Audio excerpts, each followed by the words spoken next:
And it's time for the format which Pakistani fans believe they are the best at, and time for perhaps the only format that will matter in the next 10, 15 years.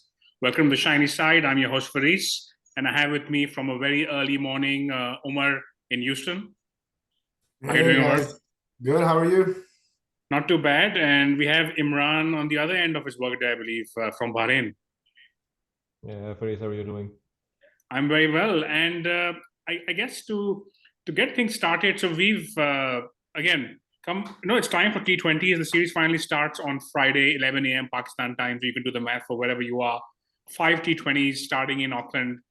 This is one of the two series Pakistan's playing before the World T20, I believe. So, Umar, how do you see the series? What do you think is the main? What's your sentiment leading up to it? What do you want to see? Yeah, first of all, I think it was a gripping test series, so I will miss some of the test cricket. But as you rightly said, now we have better chances of winning. Yeah. So excited about that. And yeah, we've got less than 10 games till the World Cup, so time to just form up that 11 and yeah, get ready for it. That's the key here. Imran, how do you see the series? What do you want to get out of it? So I think it's basically a good chance for us to formalize our final up our 11. So test out all the bench strength.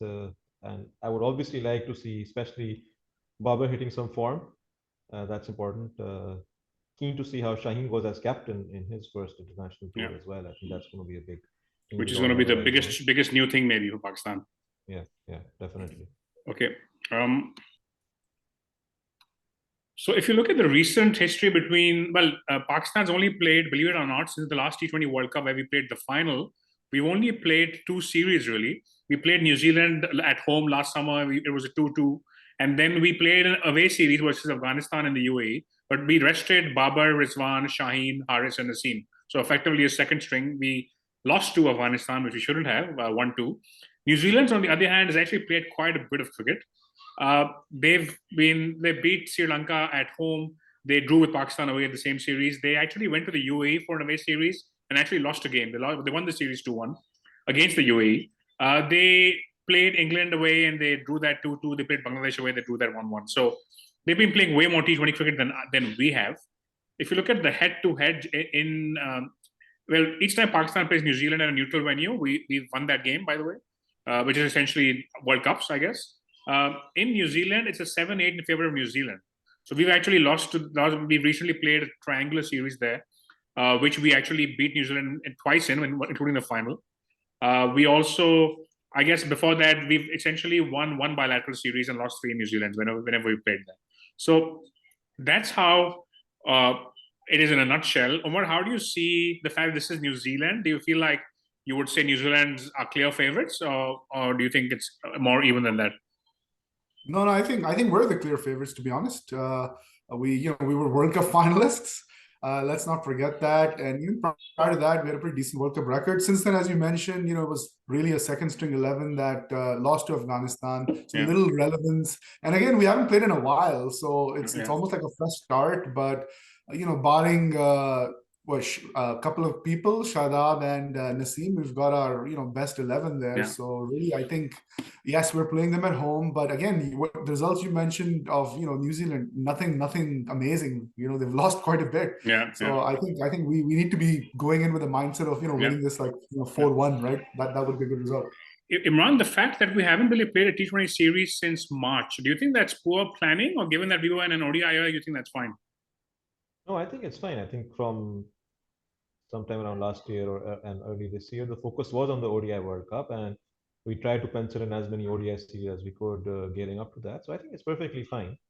But yeah, now you need to get into T20 mode. So I don't mind us having not played T20 leading to the ODI World Cup at all. I think it makes sense. So the key question, guys, which everybody is asking is, Imran, you go first. Who do you want to see open for Pakistan in T20s? Do you want to break the Babar Rizwan combo, or do you think Babar and Rizwan should continue to open?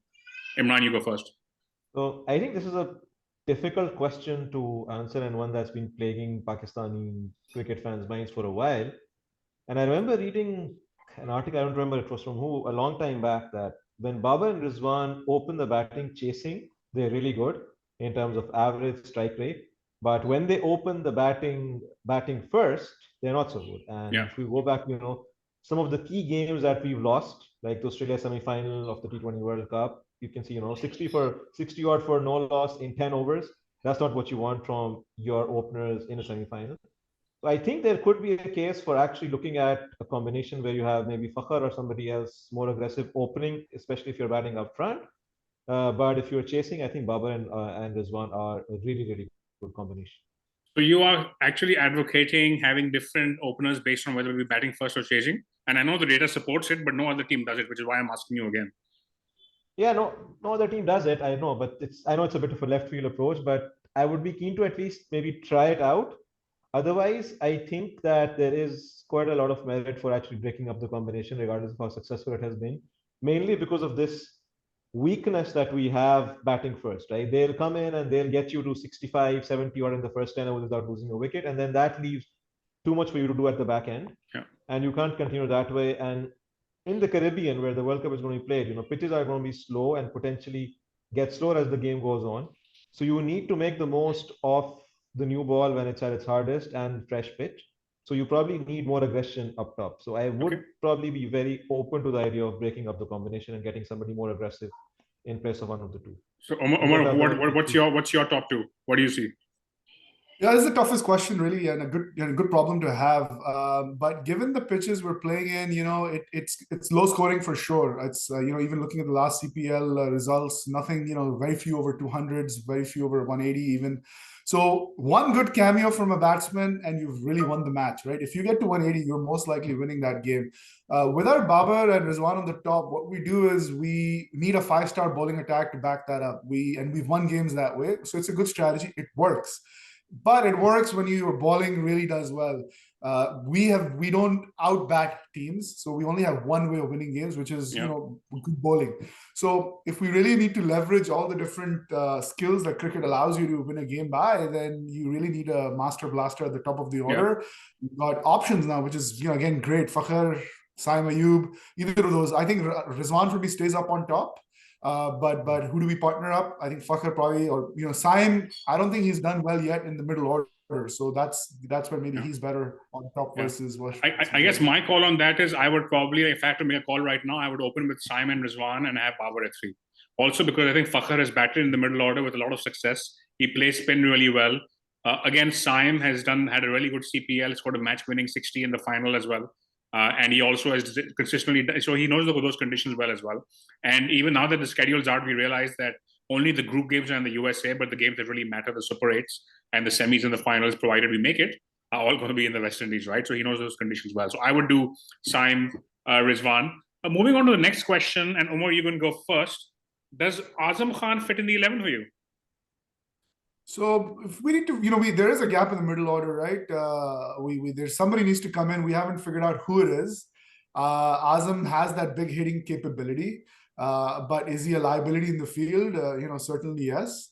But if you give him the wicket-keeping gloves, do we mitigate that risk somewhat? And the answer is probably yes. But for me, it's like, how good of a wicketkeeper is he? Is he going to miss those crucial chances for us? If he is, then he doesn't make the 11. But if he's good enough as a wicketkeeper, he certainly has the batting firepower, to come in middle order, kind of like a better version, for me, a better version of Asif Ali, maybe a more consistent version of Asif Ali. So I guess if I can just give you an answer in another way, his batting is not a question mark, but his keeping or fielding is basically for you. I have a slightly different view on how to utilize Azam, because I feel like his strike rate against pace is decent, but his strike rate against spin is actually unbelievably good in whatever T20s he plays. So if I would play him, I would probably be keener on having him maybe at 4 or 5 for the middle overs rather than having him at 6 or 7. But Imran, how do you see Azam Khan?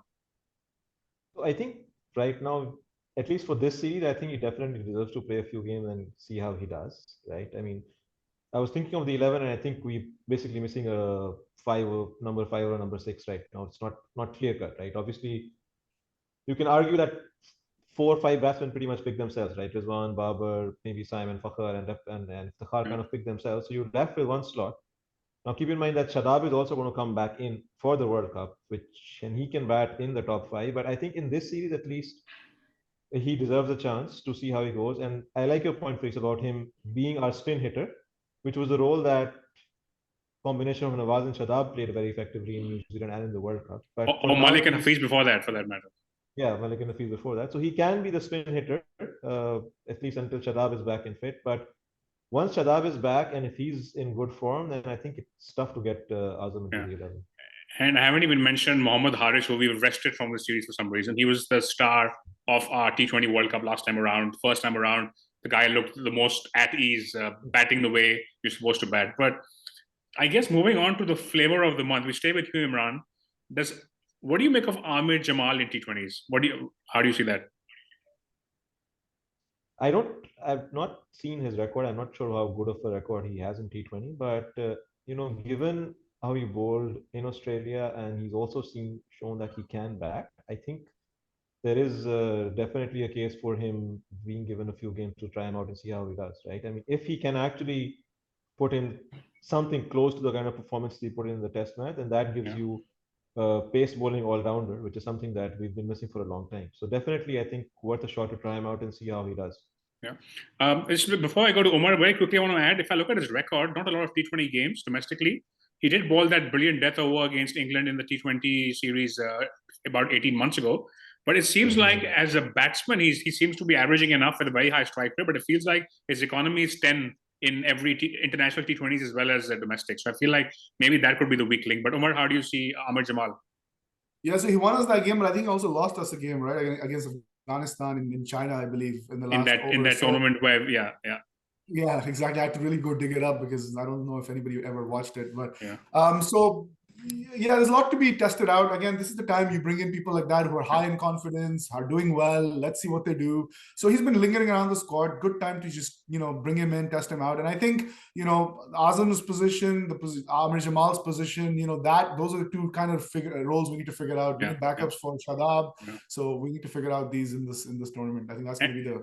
And the way we generally add balance is by having guys like Shadab and Nawaz who can bowl and bat a bit. I feel like Aamer Jamal, if he comes off, can give us that seam option, right? As well, where if you need a seamer who can bat a bit, because Fahim really hasn't come to the party in T20s.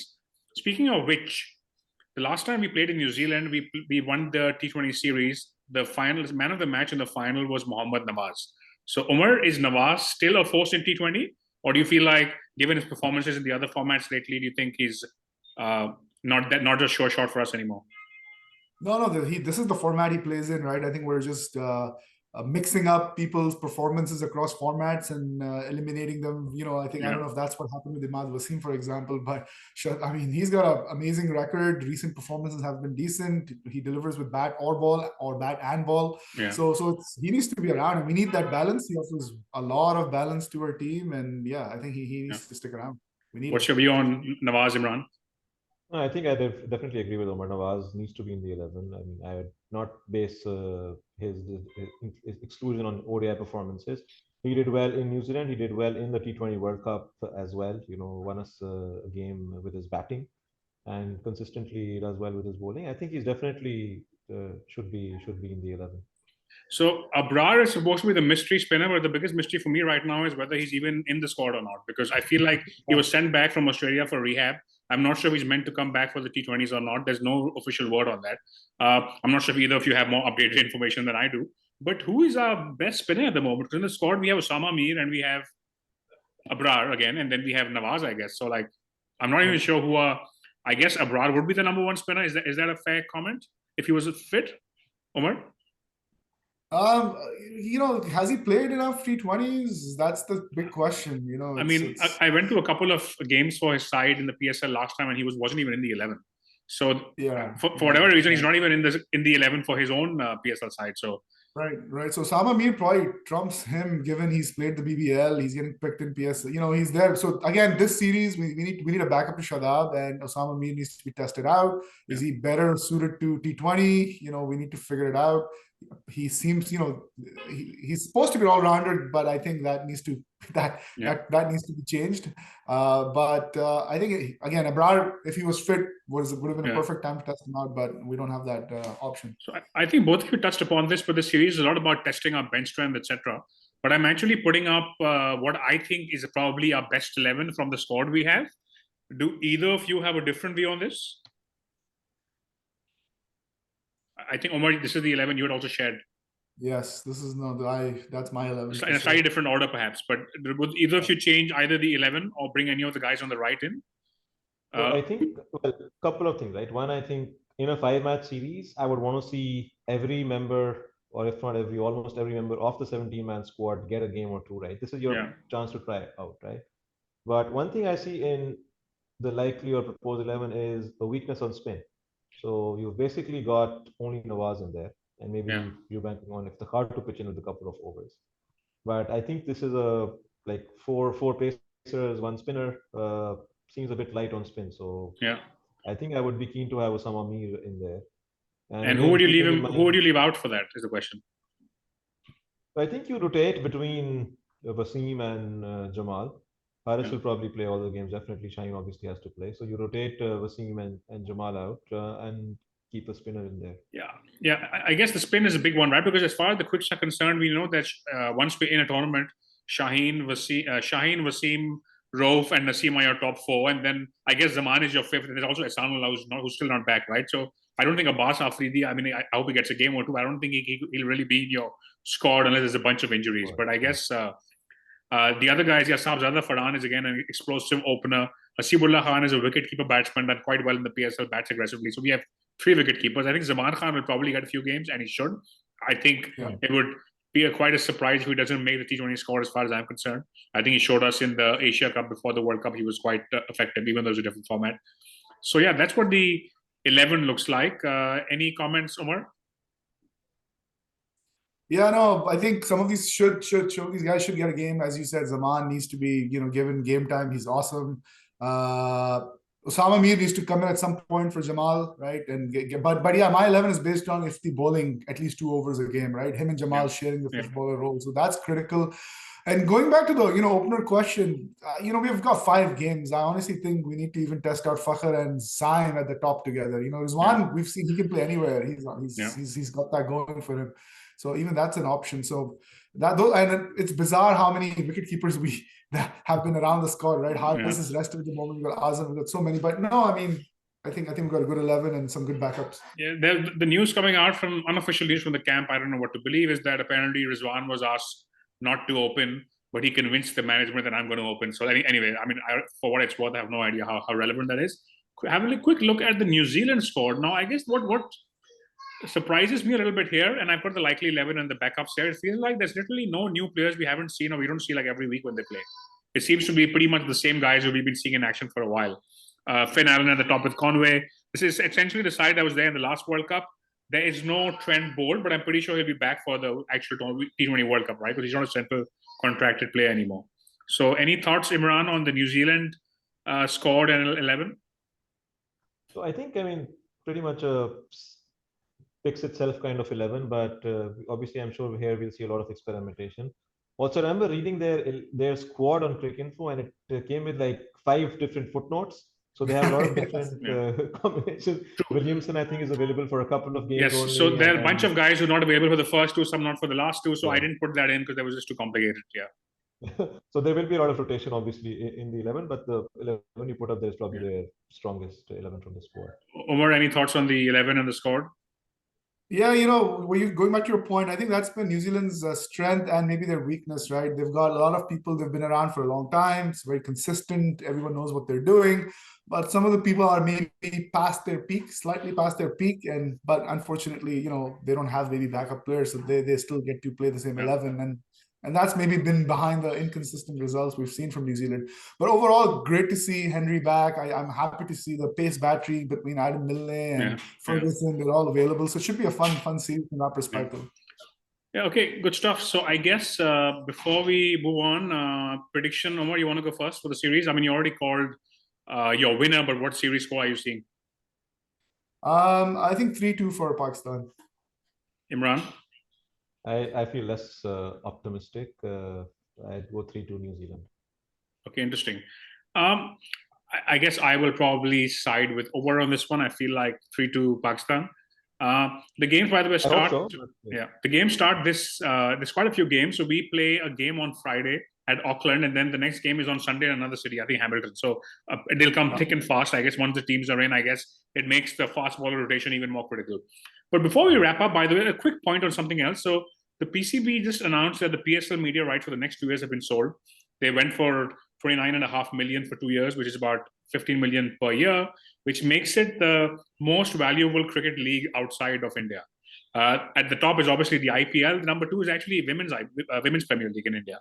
So it's ahead of all the other leagues. It's not a surprise to me as such. I guess the only caveat here is that the SA T20 in South Africa and the IL20 in the UAE, they initially sold their rights for the first couple of years, and they're still in year 2.